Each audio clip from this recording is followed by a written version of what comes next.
आइए गुरु भैया गुरु बहिनी लोग शिव गुरु के भजन सुनाते हैं।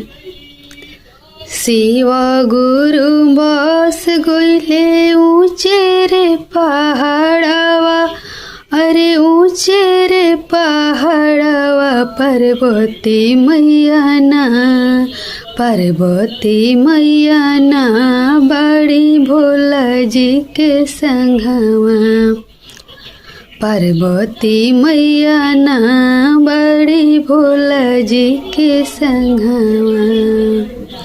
शिव गुरु दे दी है अन धन सोनावा, अरे अन धन सोनावा, पार्वती मैया ना, पार्वती मैया ना आदि है सोर हो सिंगारवा, पार्वती मैया ना हो दी है सोर हो सिंगारवा।